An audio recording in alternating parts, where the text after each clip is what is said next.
you so much for welcome, everyone. Thank you so much for joining us. Today, we're going to be talking about a very important topic about balance and burnout, how to manage our energy in these high impact roles we have. And I'm joined by a wonderful panel, Lana, Belinda, and Josanna. And I'm going to hopefully work with them to guide you through some of these really hard topics. Today, we're talking about this through the Women's Forum. And this is a group of women that have come together to look at how we're dealing with leadership, mentorship, and our own personal balance. And we're hoping that through this group, we can help everyone to look at themselves and try to build a better structure so we can have a longer and happier life caring for our pulmonary hypertension patients.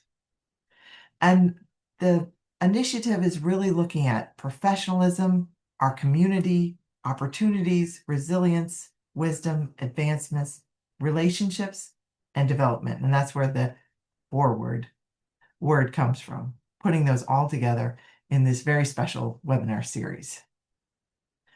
And today we're going to begin by going through each one of our members on our panel today, and I'm going to ask them some really hard questions about how they're dealing with balancing their everyday life.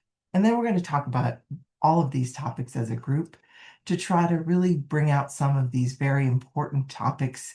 So I'm hoping you can bring home some tools to help this very difficult task. So with that, let's get started. All right. So first, I'm going to introduce Lana. She's a professor of medicine. She is a senior vice chair of faculty development and ambulatory clinical services at the University of New Mexico.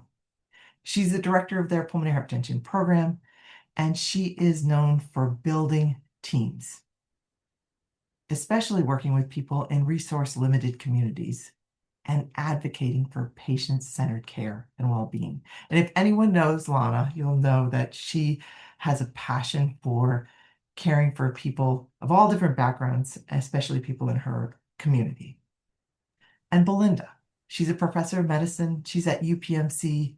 She is the director of their pulmonary hypertension program, and she's had numerous initiatives to improve inpatient and complex care of her patients. And I think she'll bring a different perspective about this very intense inpatient chronic PE, CTEP, and how to manage that and stay having a smile on her face. And then Josanna, she's a leader in PH care, education, and research, and really has a passion for bringing this all together, supporting your community, and diversity and sustainability in medicine. So I'm going to ask you all a few questions. So I'm going to start with Lana, and with that, I'm going to then go on to Belinda and Josanna. So Lana, it's a big question. What strategies have helped you stay grounded and avoid burnout while leading a growing pulmonary hypertension program? That is a big question, Jean. And first, I want to say thank you to you because I think the audience should know that you have always been such a inspiration to me coming into this field and working with others that are on this call and out within our communities. And I think that that's probably where I will start is that. For me, it's creating that village. We need that support system within not just maybe our own sort of personal lives, but like our work life becomes such an integral part of like who we are and who we become. And I think that finding that you get to set two different expectations. You get to set your own individual expectations and surround yourself with individuals who support you implicitly. You're an individual who's done that for me time and time Thank you. again. And then you set sort of your work expectations. And I think that the work expectations, um, for me, it's more sort of literal and objective, right? How do you disconnect? Well, I think that that's working with your colleagues to say, I'm I'm going on my vacation with, my people, and how do I shift my inbox to somebody else? Like, who is going to be able to cover what I know may be my subspecialty area? So they may not be me covering that, but to give yourself the grace to be able to step away and to surround yourself with colleagues who are willing to say, like, that is important to us, that you come back sort of rejuvenated and refreshed. And so those are some of the things that I've tried to do.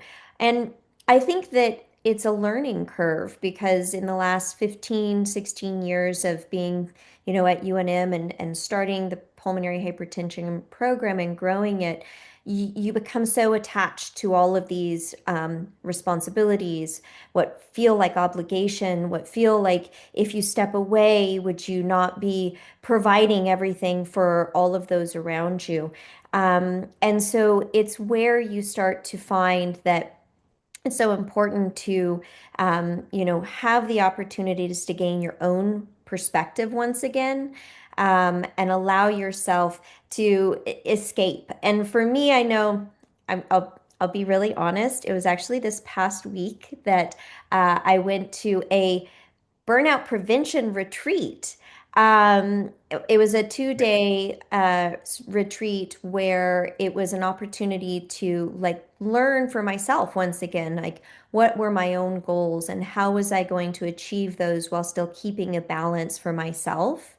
But the other side of me is my escape is a soccer field. And so I know that the moment I step onto a soccer field to either coach or to play, like the world of pulmonary hypertension and patient needs and my work experience sort of fades, at least for that moment. And I think those are some of the strategies that I use. I'm trying to still learn how do I do it better, and then how do I, step into a different part of who I am in my life to allow myself to get away. Oh, that's so important. And all of those things you mentioned are essential to be able to keep the balance. And one thing you mentioned is delegation. How did you learn to delegate in a way that is accepted by the team? Because you never want to feel like you're pushing things on people or you're not doing your part. But if you don't delegate, this is not survivable. You're absolutely right. No, truly, the like that's key. And I would say that I've not been somebody that I easily delegate, whether that be in, my own home, making someone else wash the dishes, right? Like I'm like, I'll just wash the dishes. I'll just do the laundry. No, that's okay. I'll just pick up the clothes because it's easier. Sometimes you just do it. And the truth is that that's not fair to those around you either. And I think that when I finally realized that by delegating, I was actually uplifting the people I was working with. I was showing them how much I cherished them, respected what they could do. And I think that each of us have our own unique qualities, right? I enjoy certain aspects of caring for pulmonary hypertension patients more than I like other aspects of it. And so when you have team members who someone else loves that aspect and is really good at certain educational pieces, or, my social worker who said, gosh, I really would love to do more with the support group and to allow me, and I'm like, I would love that. I'll step away and you step in. And I think that that respects the people around you and the jobs that they're able to do. No, very important point. And I think one thing you said is you find what people like and you build on that. You try to find the best in people. And by giving them that part of whatever work you're doing is, as you said, respecting them and helping them grow. And it's not pushing things or it's not avoiding work. And sometimes we really have to figure that out in our own heads, because we don't ever want to feel like we're being the one who's being work avoidant. That's very tricky. And So, I think that it's also really important to recognize the potential burnout in those around you. And, several years back, I will say that, sometimes we have more challenging patients or populations of patients. And, one of those patients within my own community is our, drugs and toxin patients. And my APP, who has been with me from day one, who I actually stole from cystic fibrosis long ago, and he is one of the most amazing, tremendous human beings I've ever met. And I could see it was wearing on him because he was continuing to try to engage these patients and educate these patients and chase them down to try to help them survive and do better. And I think that we have to start not only recognizing in ourselves, but in those around us. And so what we decided to do at that point was to say, like, you know what? We're going to take our own little half day retreat and we're going to bring to the table the things that maybe we feel are going well and the things that are maybe not going as well within our own program. And to be transparent and speak freely about that, to try to come up with solutions on like how do we draw the boundaries between our patient care and when they have to at least meet us at that point. And it was so essential. And I don't know, I mean, we decided to change things, but in reality, it was that we were willing to listen and hear what others were saying, which is, I think, just as essential. It's being able to offload that information and digest it better by speaking to others, which was really phenomenal for me to see. no, that is really important also to really dedicate time to understand where people are at. So I'm going to ask you one last question, and this All is right. probably the hardest one. What have you had to protect most firmly to be able to balance things? Well, I think I would be remiss to say I've achieved this, but I have chosen throughout my entire career to always have dinner with my family.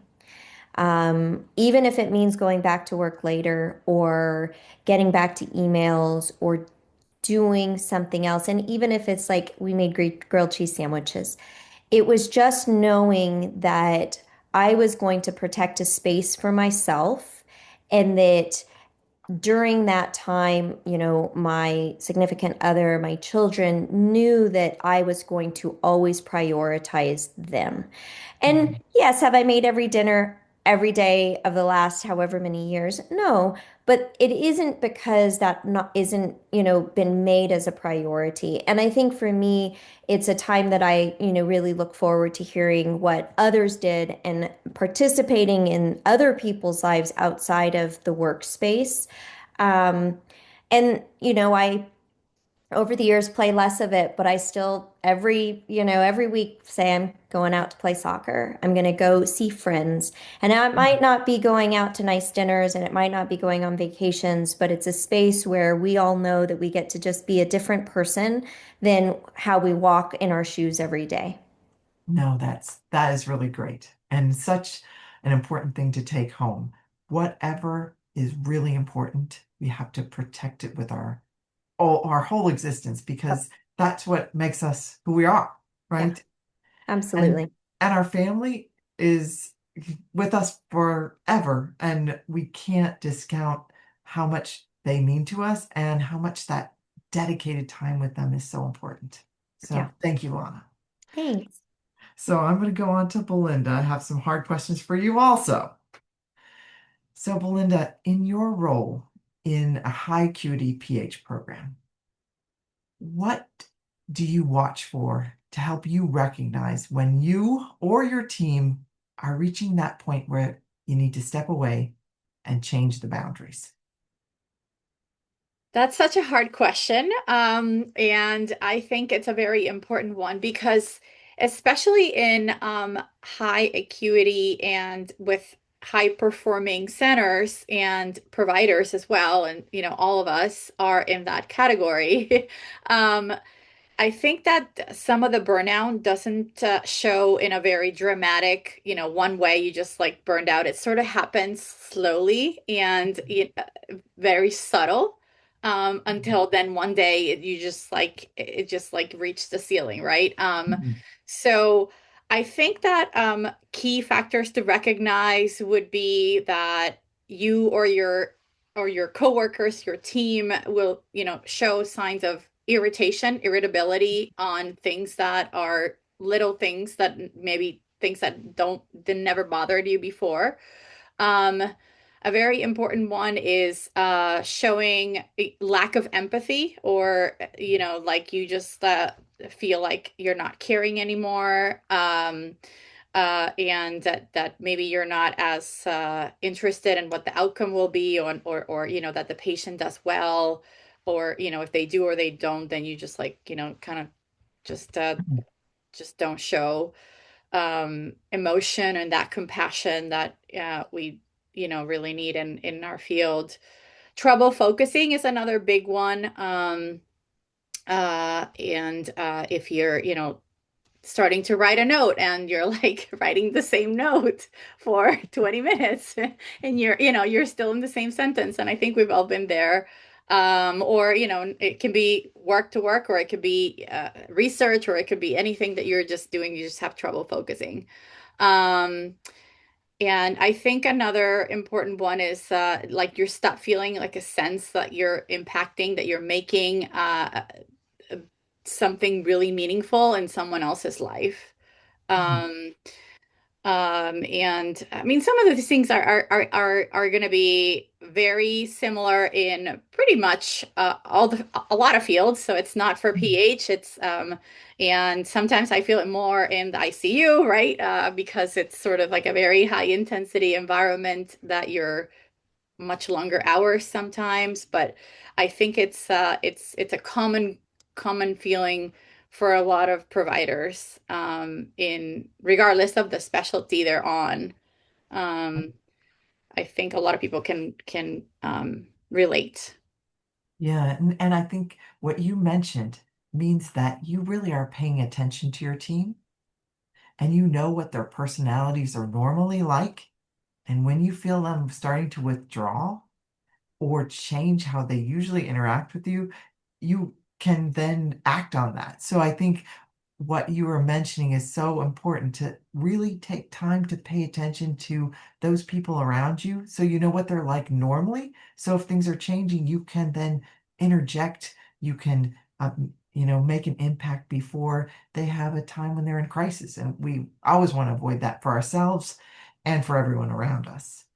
So in talking about that, how do you think we should make a supportive system for us in these high intensity situations? How do you create a structure where people feel supported? How do you think we should think about that, and how do you actually make it happen?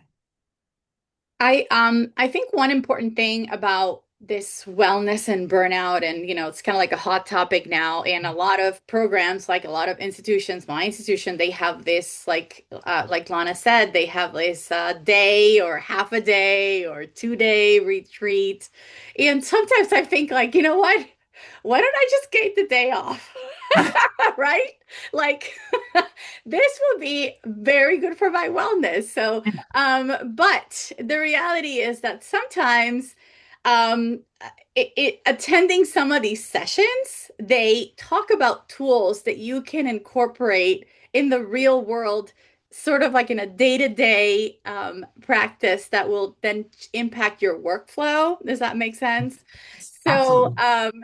yeah, I definitely have mixed feelings about some of these workshops. Uh-huh. But I would say that a few things that I feel that have helped in general is kind of normalizing a support system within your team, right? So checking in, like we're saying, like checking in with your nurse, checking in with your coordinator, checking in, and sometimes even that email, replying to the email saying like you are the best, like really, like I see you Mhm. And I so much appreciate the 20 calls that you had to make to be able to schedule this patient for this, and squeeze them in, etc., and Mhm. we all have to, we all see that. So just that thank you, and in a really not just like a thank you, but just like in a more personal way, that it really means a lot to them. I think. And in the same way, if something were to happen and maybe a patient unfortunately is not doing well, and or some critical event happens, maybe someone passes away, right? Like talking about that Mhm. as a group, I think that's also very helpful, kind of like acknowledging that we all need support, not, Mhm. it's just kind of like humanizing that moment. Um, and another thing that is similar to what Lana said about creating these sort of micro teams, or your support, your little village, right? So a few Mhm. years ago, it was a very aha moment. I could tell you that in one of the uh, national meetings, I had dinner with, like, there were other three providers that were, sort of in that in similar sort of career level, and we were able to like really open up about all the things that no one talks about, like how, like work and balance and life and salary and uh uh and we were just able to like complain about without being judged. Mhm. And since that moment, and we've carried this through for years now, Mhm. we check in on one another every so often, have a group sort of text, and it's so helpful to share that with other people, because I think that burnout is so much more when you're alone, right? Yes. And if you have someone else that you can share these Mhm. experiences with, it kind of becomes less of a burden. Mhm. So kind of creating, who's going to be your people. And it might be Mhm. people that work with you in your institution, or Mhm. it might be people like, around the country or the world, Mhm. etc., that you can sort of rely on just for Mhm. a joke, or um so it's sort of, and funny, this is totally real story. Last Yeah. week, when one of these in my sort of uh, support person chat, Yeah. um, would I got a text, and he's like, "Oh, I saw that you're going being on this panel and this Oh, and this," and it's like, "Well, let me know when you figured it out." Right? So it kind of makes it very, very uh I don't know, just relatable, and it's kind of funny. So I appreciate that so much, since I was able to come together with as a group. And no, that's really good advice to create some safe place to be able to just work through your emotions in a supportive way. And as you said, it could be at work, it could be away from work, but it is absolutely necessary. We can't deal with all of these emotions we have in these high intensity jobs without some other humans. So I appreciate you telling us that, because that is really special. You have people that don't judge you. You can just bounce your ideas and how you feel off another person and get feedback in a way that's working for you. So that's very great. Do you think our institutions can help us with this? Or do you think this is more our own separate individual groups? What do you I yeah, no, I think they have to, right? I think think? that we should definitely raise more this as a very important issue, that they should support more. And like I said, a lot of institutions have started with these programs, but that's not enough. I think that's not enough, right? I think that probably next steps are to as further and further that we can get to this like core RVU based value work, I think that there has to be some room for other things like Mhm. teaching, like mentoring, like supports teams, like complex care coordination, like we are doing, um, because sometimes it um it takes like more than the 15, 20 minutes or 30 minutes that you get for Mhm. each patient, right? Because of the Mhm. complexity of their their illness, Mhm. and all that's required. I think that more support to hiring expanded roles in your clinic, in your group, more advanced practice providers, a pharmacist, more nursing. So the support that you need infrastructure wise for coordinators and admin. So that not everything is going to fall on you, when which you should not be doing the patient, all the patient education about everything from Mhm. illness to drug to side effects to life, right? And sometimes it does feel that way. um and it's difficult to ask more money, obviously. But I feel like, and sometimes you do get it and sometimes you don't. But I think if you don't ask for it, then sometimes I mean, you're never going to get it. Um, Right. and it may not be necessarily money, but it may be time, right? Mhm. So, time, which time is money, but it's going to be time dedicated to a certain task. Yes. Um, and that also goes along with something that institutions should do, which is sort of allowing a flexible career path, right? So Mhm. when we start, when we're young, when we were young, um, you're invincible, and your time changes, right? So how your family structure is and what your Mhm. responsibilities are outside of work, everything changes. So how are you going to allow yourself, and your institution is going to allow yourself to grow Mhm. and to change over time, from early to mid to late career, and that's going to be different throughout. So I think that that's something where they would be able to support that. And I think another thing that maybe you mentioned or Lana mentioned was like the again, normalizing this disconnect, right? So you go on vacation and you should really, and I am guilty as charged, right? I'm sometimes calling, my patient got admitted and the doctor wants to talk, but I think that that should be normalized, that it's okay to put in your, one of those automatic replies, Right. I'm not, I am out, and I'm out on vacation. It's not like I'm Yeah. out on maternity leave, or it's not, it doesn't need to be some sort of like emergency or health situation. Like you should Right. be out. And even in a more sort of day to day, I work nights in the ICU, and sometimes I feel like I also have to work the next day, right? Like you Yeah. work the night and Mhm. then you also work the next day. You're not Mhm. working, you're not physically there, Mhm. but you are in a meeting Mhm. remotely, or you're charting for the next, the Yeah. following day, or you're so it doesn't feel like you just get the time off that you need to recover from the shift that you just came home from. And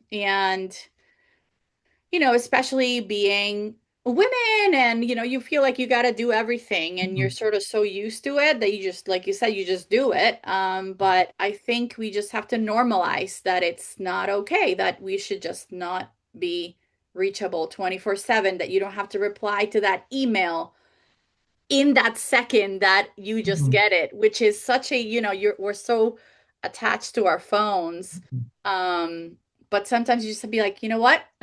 I'm not, I'm tomorrow. I Yes. will reply tomorrow. So if I could summarize what you're saying is we and the people we work with have to understand we are a valuable but limited resource. And we need time to plug in and we need time to disengage so we can be the best that we can be.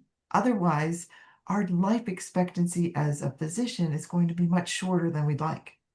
Mhm. And that's really worrisome to me because I feel like, as you said, people want us 24/7. And we are the only people that can put up those boundaries so we can then be the best person, the best physician, the best parent when we're present. And I'm working on that every day, but I think just you saying it is really powerful because many people may not realize that we're all struggling with this.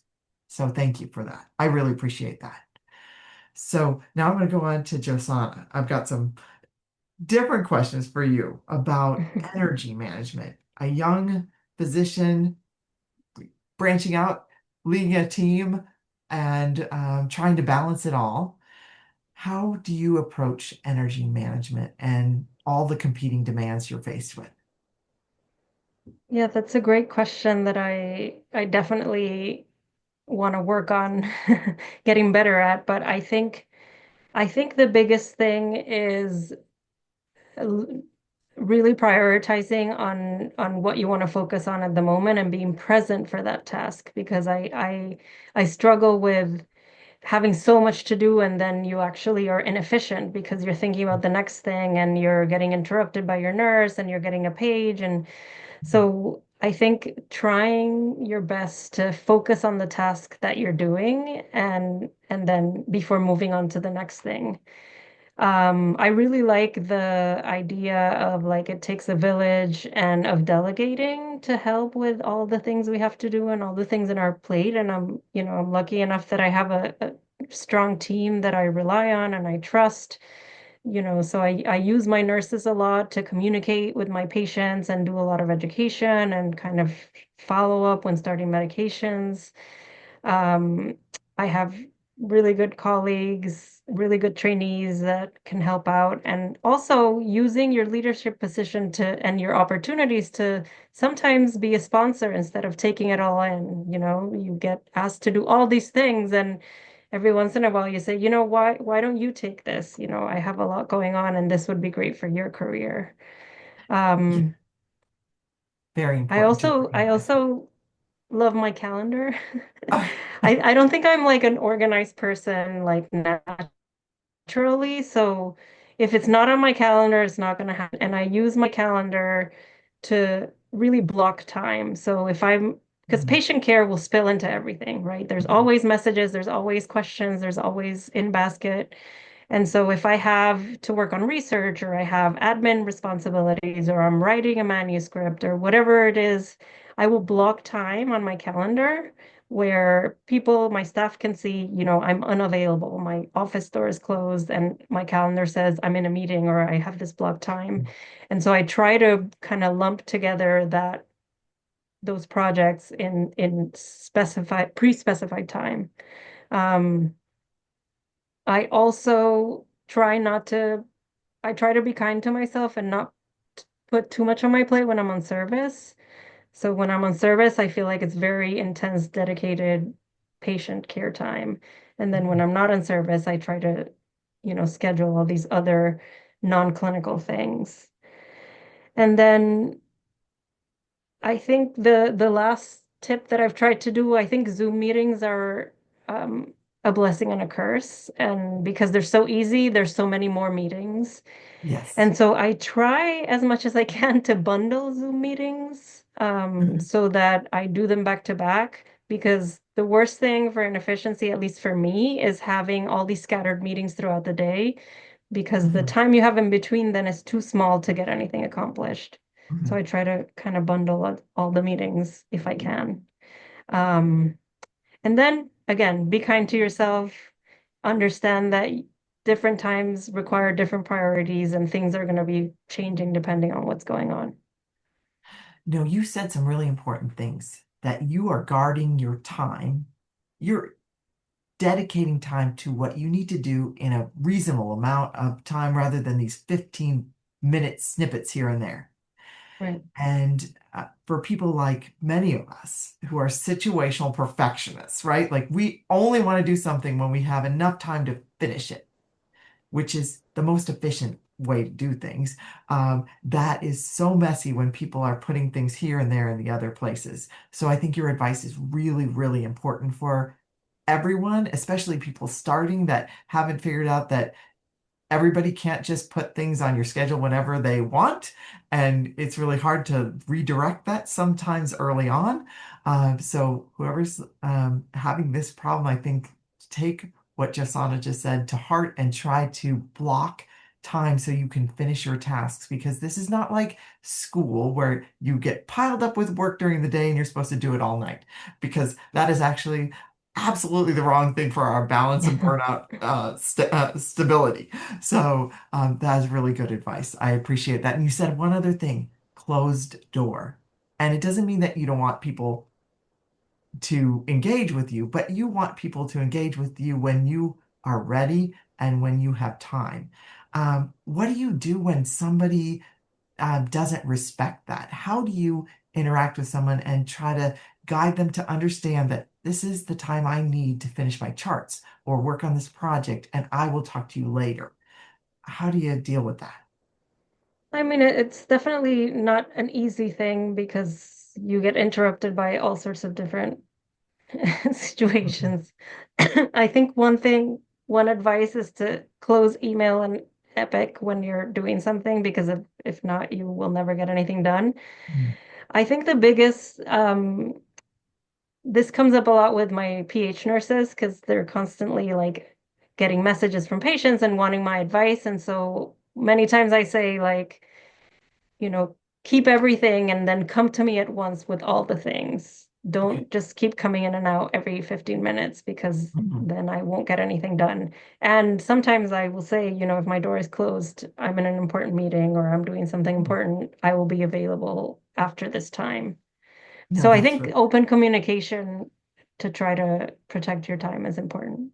no. And I think that we probably underestimate the importance of that. And we're pulled in all different directions, and then we're left at the end of the day with not having anything done, but everybody else has everything done. And that's really a frustrating feeling. So I appreciate that advice.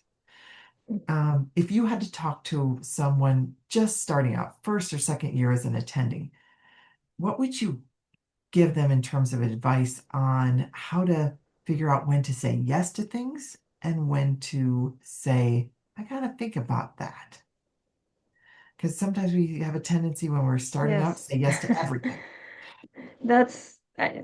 It's work in progress in my in my experience. It's really hard to say no. And I think the first thing is to call it out, right? It's okay to say no. Like, this is Mhm. an okay thing. You don't have to say yes to everything. I think taking a little bit of time to figure out what is actually important to you in advance may help. And don't knee-jerk say yes to everything. Like, now I have a rule, like, if I get invitations, it doesn't matter how amazing this thing is, I'm gonna take 24 hours to think about it Very. before I like say yes Mhm. or no, depending on the situation. And something that I learned from a coach actually recently, which I haven't done myself, but I want to, that I thought was really good advice, is writing a priori criteria of what is meaningful to you in an opportunity. And this is going to be, very personal, very different for everyone. It's probably going to change throughout your career and throughout, depending what's going on in your family life. But for example, you're a mom right now with young kids, your priority is being with family in your free time, but you also don't want to say no to everything, right? You want to be able to do some things that are important to you. So I will write a list of what is important to me. Maybe I'll do things that I'm going to be a speaker at a big national meeting, or that pay a certain amount of money, or that increase my international recognition. Whatever your criteria are, Mhm. define it a priority so that every time you get an opportunity, you don't have to go through this mental exercise of, should I say yes, should I say no? You have very kind of strict criteria that you've decided, and you look at it and you say, doesn't fit my criteria. I'm going to say no. I'm going to pass on this one. And every 6 months, every 12 months, reassess, right? Because this is going to change depending on what you need for career advancement, what your home situation is. But I thought that was really good advice, and I'm kind of excited to do this for myself. No, that is extremely important. And it really takes a lot of introspection. And to have introspection, you have to have rest and recovery, because otherwise you can only see the thing that's an inch in front of you.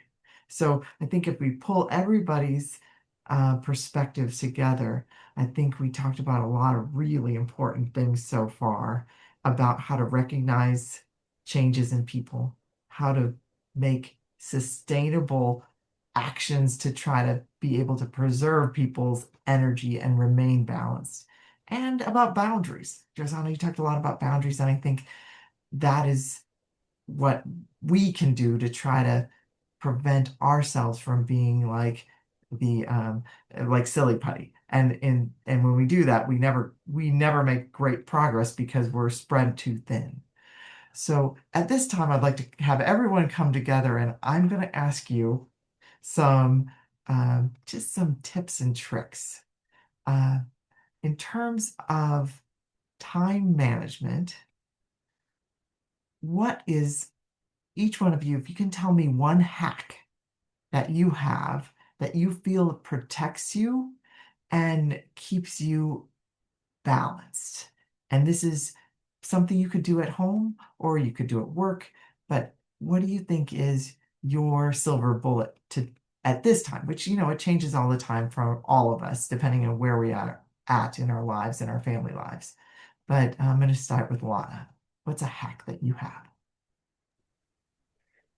So a hack to get it done or a hack to keep me going, Jean? You can tell me both if you have. Okay. Yeah. Um, well, first off, I have to say, Josanna, Belinda, like as you spoke, I just like felt myself coming more alive. And I felt that because I thought all of the things that you were saying, I thought, oh, I should do more of that and I can do more of that. So I think it's also recognizing what others do that I would like to be more like to try and, help get there. But here's my hack, and it speaks to sort of Belinda saying like laughter, right? A joke, like an opportunity to sort of make light what tends to feel so heavy. Every day when I walk into work, I say, what if I get fired today? Like truly thinking like today's the day they're getting rid of me. Boss is like, and I tell my husband it always, I was like, today may be the day. And he's like, what are you talking about? They're probably going to give you like more leadership opportunities. And the reason that I say it is not because I think I'm going to necessarily get fired, but it reminds me that my job is not, it doesn't define me. If Mhm. I got fired today, that would be really difficult. But you know what? My worth is outside of that. And Mhm. I know that I would have a support system that we build over the years that we do this to say, I could do something different.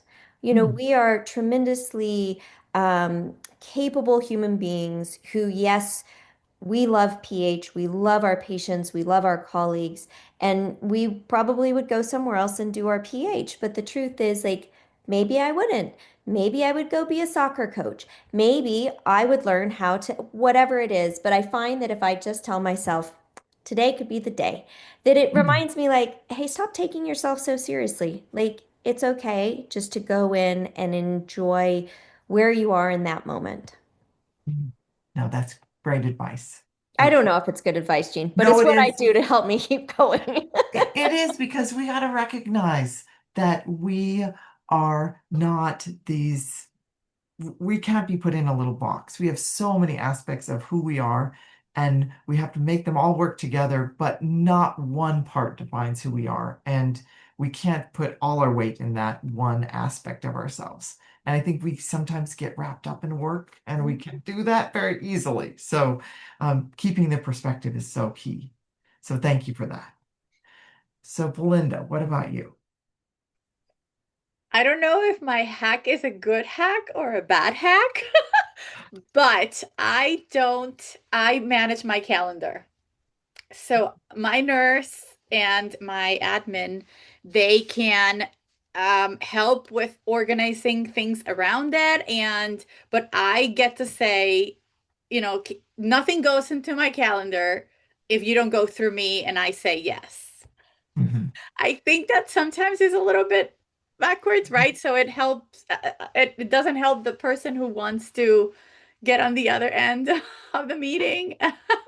But then that means I have final word and in everything that goes in there. And that means I have a control of when the day starts and when the day ends. And I can, well, if today I need to pick up my son from school, that's when the day ends. Yeah. So I it's good and bad, I think, because Belinda, I do the exact same thing. there you go. And I feel like they keep telling me get an admin and they'll do it all, and I'm like, I don't want them to. Like, I want to know, and I'm gonna decide. Yeah. You own it. And then you're not feeling like you're disappointing people because they're wanting to see you and they're on your calendar and you're needing to do something else. You've got control of your everyday. And it's maybe easier than arguing with people about it because sometimes that happens when somebody else is in control of your minute to minute. And sometimes they do things like Josanna said. You have a meeting at 1 o'clock and then a meeting at 2:15 and then a meeting at 4:15 and you've got nothing done the whole day. So I think that's something that, as you said, it's more work. And sometimes people are like, why do you do this? But at least you have control of what you're doing and you know what you're doing. And if you don't like it, it's something you have to change rather than what somebody did to you. I don't know. I'm in agreement. I don't know. What do you think, Josanna? I'm a big fan of the calendar, and I definitely manage my calendar very tightly. My admins and nurses can put stuff in there, but they usually don't without asking me. No, that's Um, One other yeah. thing I do think I hate bringing notes to home. Like I don't, when I get home, even if I get home a little later, I want to be done with work. So one of my time hacks is that I try to finish my notes like the day of clinic and usually in between patients, um, which is challenging. But with the AI thing now, it's actually a little bit easier, at least to get the history recorded, and then I do my own assessment and plan. And I found that helpful. Oh, if I I could do that, I would be in heaven. So I got to learn from you. I was gonna say, Jean, going along with Josanna's like bundling, which I really like the way that you put that.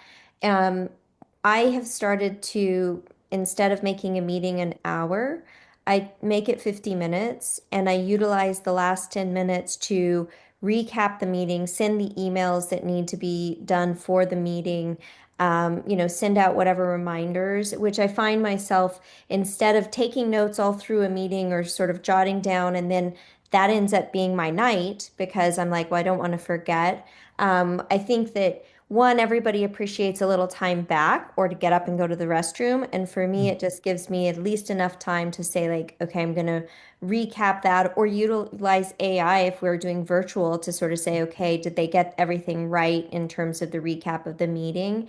Because I think we have to have those time hacks and utilize AI and utilize some of the technological advancements that allow us to save kind of the precious portions of ourselves, which is that critical thinking that's necessary. Very, very, very, very important. Because otherwise, again, we're doing homework and we don't want homework. Homework is what makes us miserable.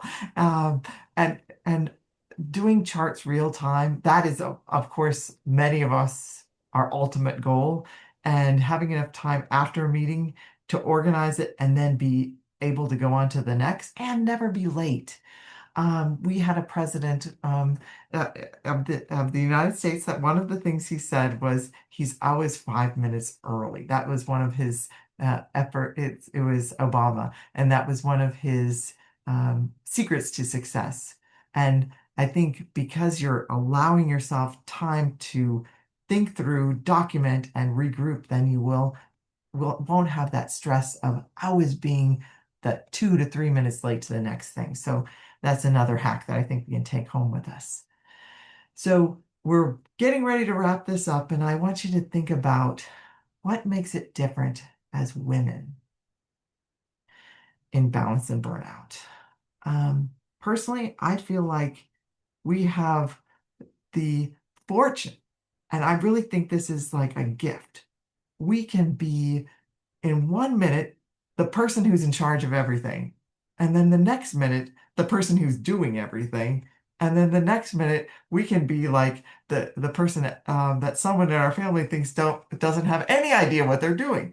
And that is really unique because not everybody gets to experience like every side to the coin, right? Um, but it makes it hard because we have to turn it on, turn it off, be somewhere and act like we are absolutely 100% of the game when we may be thinking about the patient who's in trouble that we're trying to manage with our colleagues. So what do you think you would give in terms of advice to women who are struggling with balance and burnout that's unique to women in this situation? And I'm going to start with Belinda. Um, I think that the first thing is to, take a deep breath and give yourself a break.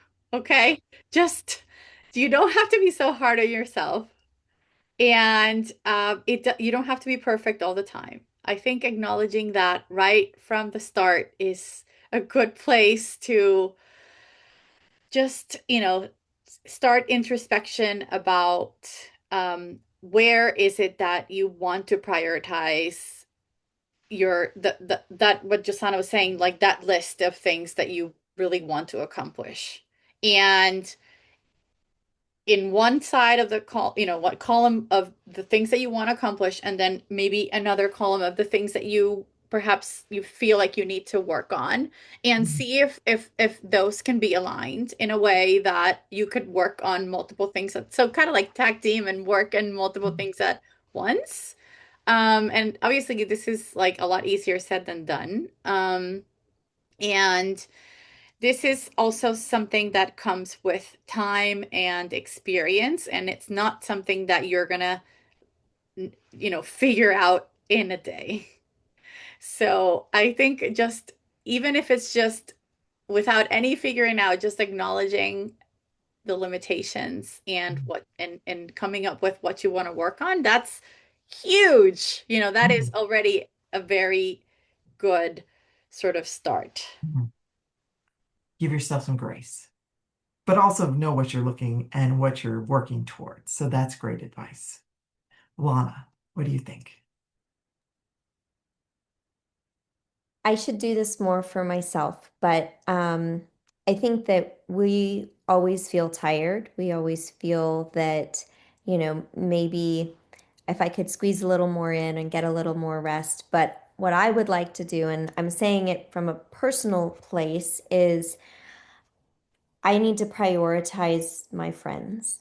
Um, and I think that even if it's you can grab a coffee with them or you can stop by somewhere after work, that we always jump to what should we be doing next, right? We should be making dinner or we need to get home and finish XYZ. And I think that, sometimes I think, well, if I don't go out, I'll get more rest, I'll feel more rejuvenated. And the truth is, I feel more rejuvenated when I'm around the people that cherish me as a person, not for what a title is or what I do, but just for my laughter and for my humor or for, my ridiculousness. And I think that if we just take time to say, like, I'm going to prioritize that, we will find a lot more joy, and that those moments are what then help us get through some of the more difficult aspects of what we do. So the true recharge and Mm-hmm. people seeing you who you are, not what you are, and just really being able to be appreciated and enjoy things. I think so much of life we're focused on getting something done, and we don't really get to feel it. And I think, like always people say, stop and smell the roses. But I think in our jobs, we got to stop and actually feel things. Yeah. And sometimes it's a little uncomfortable in certain circumstances, um, but what you said is so valuable that we could just keep pushing through. We got to do our charts. We got to make this talk. We got to go to this meeting, and we forget about the people that are around us and their lives are going on, and we will lose connection with them and all the good things that we experience with them. So, And I think, we even before we started tonight, I think all of us said like we are not experts at prioritizing ourselves. We are still learning in this process. And it's for others to realize that even though sometimes people may look like they have it all together, in reality, we are all dealing with those same struggles. And having conversations about that, as Belinda mentioned, I think it really does help us realize like we're in this together. very much so. So, Josanna, what about from your perspective? I think one thing that makes it particularly challenging for women is this kind of caregiver burden, and especially for women physicians, because we're caregivers at work, we're caregivers at home. We are now, dealing with aging parents, we're caregivers in that situation, and it's just a lot, a lot of caregiving, and you can get fatigued. I also think something that called the little bit imbalance between men and female women and men physicians is how patients communicate with their doctors, and I think there's a lot more communication back and forth through the medical record directly to women physicians, and I think hospitals and leadership should acknowledge that and try to help unburden that from us. Mhm.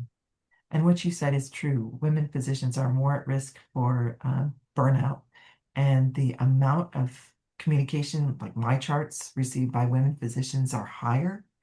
And I think there's ways that we can help ourselves with those um, difficulties, that we don't need to be answering every single thing for patients, and not that we don't want to help everybody, but more so set that up for an appointment, and have our nurses help with some of the questions and delegate those tasks. But that's very difficult. Sometimes, as we talked about, it seems easier just to do it.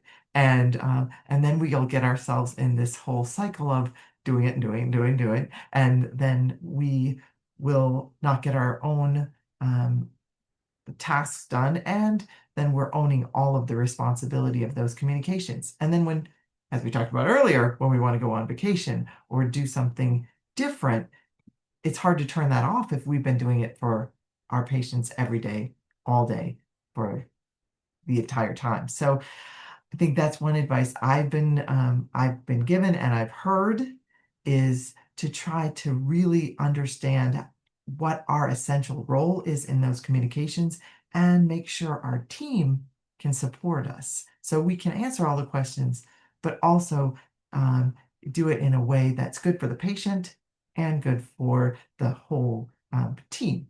And that's something I'm working on always myself also. So I think we talked about so many important things that hopefully will just bring our awareness that, of course, it's not just us it's happening to, it's our whole group of physicians caring for patients. All the providers that interact with patients on a daily basis are in the same boat. We're trying to manage ourselves in this world where we are stretched very thin. So I hope to leave you with the fact that all of us are a valuable but limited resource, and we have to learn how best to work together.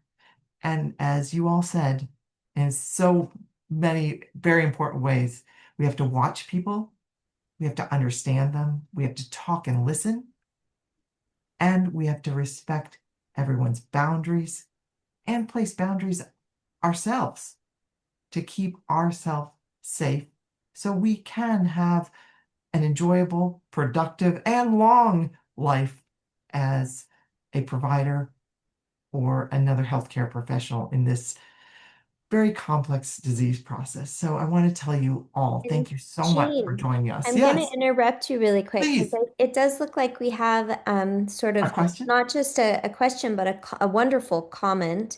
And because I'm going to make you answer it, I think.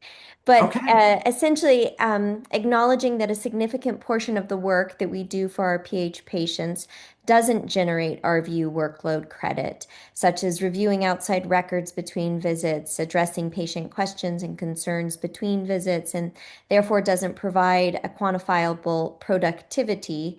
What advice do you have for trying to advocate to institutional leadership in defense of what constitutes a full-time equivalent when call for inpatient PH is a very different experience compared to, say, cystic fibrosis? And I know that this is something that, you have had a lot of experience in advocating for, so I'd love to hear that. So this is extremely, extremely important because not only these things are not reimbursed, right? We don't get credit for them. And if people that are listening are not familiar with this, when you see a patient, you enter a bill, and that bill has a revenue unit associated with it. But all those things you're doing outside of those visits doesn't have that. So I think what we really need our institutions to recognize is this is patient care time that's essential to the maintenance of a program, and we need dedicated administrative time to achieve this. Or these interactions need to be seen in clinic or do video visits so they can be reimbursed. But that takes additional FTEs, full-time employees, physicians, nurse practitioners, uh, physician's assistants, and this can't be done by one person in a huge program. It takes multiple people. People need to be able to turn this on and off, but you're absolutely correct in that this is a problem. And I think this is what brings many people to the realization that, hey, I need to make a change. I can't be answering 3 hours of my charts and telephone messages and then do my charts. Like Josanna said, she wants to have her charts done by the time she leaves. But if she's left with 2 hours of telephone calls and my charts that are non-reimbursable activity, that is a huge stress on the system. And I think in this case, what I I believe is the only way to deal with this at this time is have a system where every single phone call, every single my chart is assessed by someone in the team that's assigned that day, your nurse or one of the people in your group that can look at that, address it, take everything out that doesn't require a physician or a provider. My program director when I was in Med Peds was a wonderful woman, and she said, only do what a physician can only do. And I think that would apply to any provider. But I think we oftentimes get in this mix of being expected to be everything for everybody. But we have to remember that the team only works when we're all doing our part and the puzzles are all fitting together. So I don't have a great answer, but I do acknowledge this is a problem. I do think we need to be respected and given admin time for this. And we need everyone in our team to do their part because that's what they're there for and they want to do their part. So anything to add to that, Lana? No, I think you're spot on, and I do think that I've even started trying to protect my APPs and my junior faculty by saying that's something that we should be making into a virtual visit. Because it's a tremendous amount of time. So when we're ordering labs, that when you are looking at those labs, that's a virtual visit to go over the labs with the patient. Because I think that we don't capture the true amount of our revenue generation, nor of our true FTE that we're spending in these types of areas. And so we can start capturing it better by just prioritizing that is actually a physician or a provider's responsibility, and that we're going to document that. And it's unfortunate that that's kind of how medicine has gone, because, for us, it's wanting to do the best we can for the patient. But we also have to then protect ourselves in that. And the people that are able to answer many of these questions are the best at it. The nurses know how things work, how to get things done. The MA knows how to process the DME and get the answers. We're actually not as well equipped at those things. So everyone doing their part helps the machine work properly. So this has been absolutely wonderful. I have to tell you, so enjoyable. So I hope that you all can join us in July for the next session, talking about negotiation and promotion, something that many of us are not very good at, including myself. And I just want to say, we look forward to next time, and we want to continue to move forward together. So with that, I'll say good night. Thank you guys for joining me. It was a wonderful panel. Thank you.